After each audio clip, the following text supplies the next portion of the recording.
Sebelumnya Assalamualaikum warahmatullahi wabarakatuh. Waalaikumsalam warahmatullahi wabarakatuh. Di Wabarakatuh. sini kami dari kelompok 9 akan mempresentasikan hasil diskusi kami tentang sosial ekonomi masyarakat pesisir. Sebelumnya, perkenalkan, nama saya Rahmadwinata Maharani Putri dengan NPM terakhir 133. Saya Afidah Husnia Ma'ruf dengan MPM terakhir 135.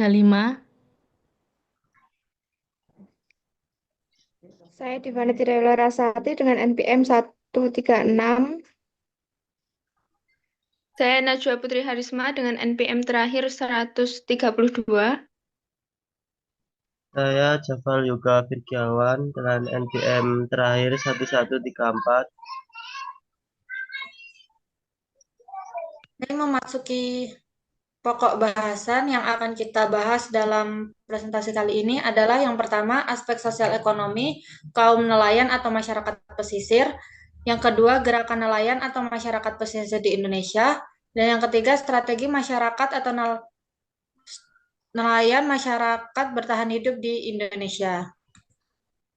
Ini memasuki latar belakang yang akan dibacakan oleh Afida. Kepadanya dipersilahkan.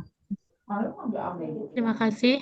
Latar belakang yaitu sebagai negara kepulauan terbesar di dunia, Indonesia memiliki kekayaan sumber daya kelautan dan pesisir yang melimpah. Wilayah pesisir dan laut telah menjadi pilar penting bagi kehidupan perekonomian masyarakat Indonesia. Keanekaragaman hayati laut dan pesisir Indonesia termasuk yang tertinggi di dunia, yang diwakili oleh berbagai ekosistem seperti terumbu karang, hutan bakau, muara, hamparan rumput laut, pantai, laut lepas, dan laut dalam. Indonesia merupakan negara kepulauan yang memiliki 13.466 pulau dengan garis pantai mencapai 99.093 km dan luas wilayah perairan 6,3 juta kilometer persegi.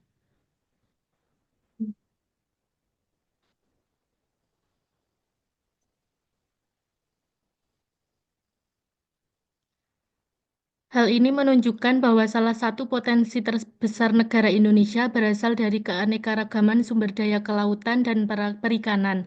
Setiap ekosistem ini menjadi habitat bagi berbagai spesies, mulai dari bakteri, jamur, alga, moluska, krustasea, ikan, reptil, hingga tumbuhan laut. Pemerintah Indonesia menyadari potensi besar ini dan menjadikan sektor maritim sebagai kunci masa depan negara yang mandiri, progresif, kuat, dan berorientasi pada kepentingan nasional. Potensi pengembangan sektor perikanan di Indonesia sangat besar, dengan estimasi nilai ekonomi mencapai 82 miliar setiap tahunnya. Oke, selanjutnya pembahasan yang akan disampaikan oleh Jafal. Kepadanya dipersilahkan. Oke, yang pertama ada aspek ekonomi. Banyak nelayan mengalami penurunan hasil tangkap akibat perubahan iklim yang menyebabkan kesulitan ekonomi dan meningkatkan kemiskinan. Pendapatan nelayan seringkali rendah dengan banyak yang memiliki pekerjaan sampingan untuk memenuhi kebutuhan hidup.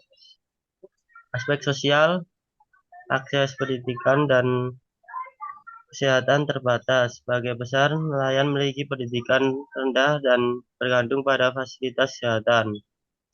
Perubahan lingkungan seperti penambangan pasir menggunakan mata pencaharian dan menyebabkan perubahan sosial yang signifikan.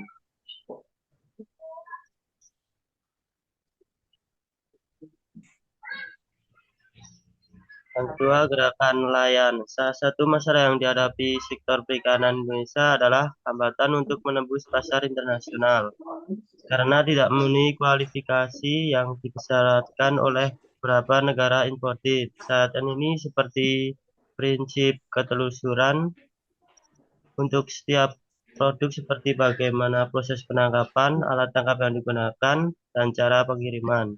Hal ini menyebabkan rendahnya faktor-faktor kompetitif seperti keunikan dan keahlian khusus yang sebagai daya saing perikanan Indonesia.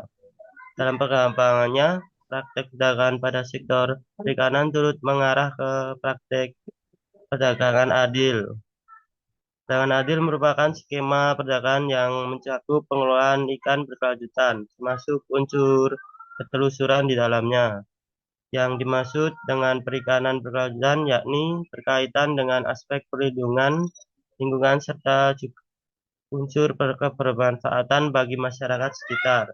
Selain itu, dalam prakteknya berkaitan dengan industri perikanan juga tidak boleh ada eksploitasi pekerja.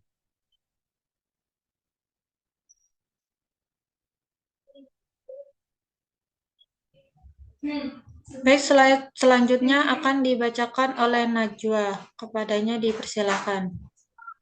Lalu selanjutnya, masih dengan gerakan nelayan, banyak nelayan yang mengeluh akibat tidak stabilnya atau tidak menentunya pendapatan yang dihasilkan nelayan. Sedangkan kebutuhan yang harus dipenuhi mereka semakin banyak, seperti kebutuhan makan sehari-hari, kebutuhan sekolah anaknya, kebutuhan kesehatan, dan yang lainnya. Dalam seharinya, pendapatan nelayan yang berupa uang mencapai antara 50.000 hingga 100.000. Kesenjangan dan kemiskinan tersebut menyebabkan ketergantungan antara masyarakat nelayan kecil atau tradisional terhadap pemodal besar semakin nyata.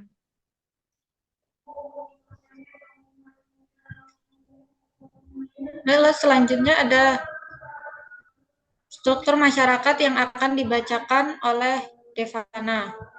Kepadanya dipersilakan. Strategi masyarakat pesisir untuk bertahan hidup.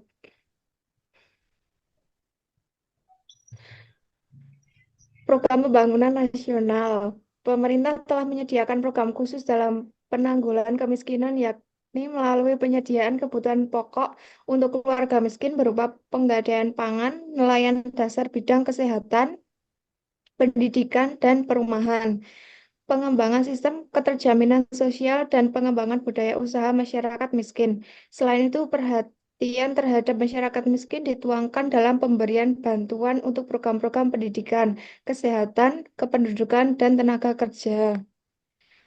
Upaya penyadaran, pembimbingan, dan penguatan mental.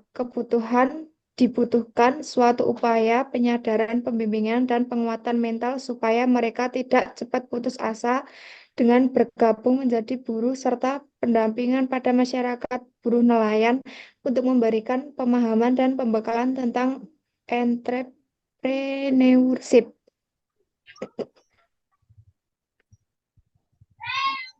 Baik, lalu yang terakhir ada kesimpulan yang akan dibacakan oleh saya sendiri. Indonesia merupakan negara kepulauan dengan potensi terbesar. Negara Indonesia berasal dari keanekaragaman sumber daya kelautan dan perikanan. Meskipun sektor maritim menawarkan peluang ekonomi yang signifikan, tantangan yang dihadapi oleh masyarakat pesisir juga sangat besar.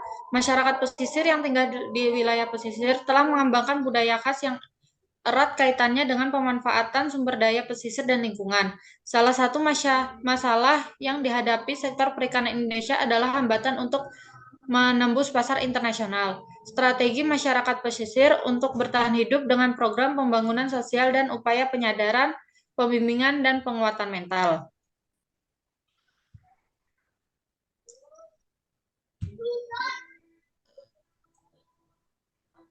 Itulah tadi yang dapat kelompok kami sampaikan. Saya sebagai moderator meminta maaf jika ada salah kata. Kami akhiri. Wassalamualaikum warahmatullahi wabarakatuh. Waalaikumsalam warahmatullahi wabarakatuh. wabarakatuh.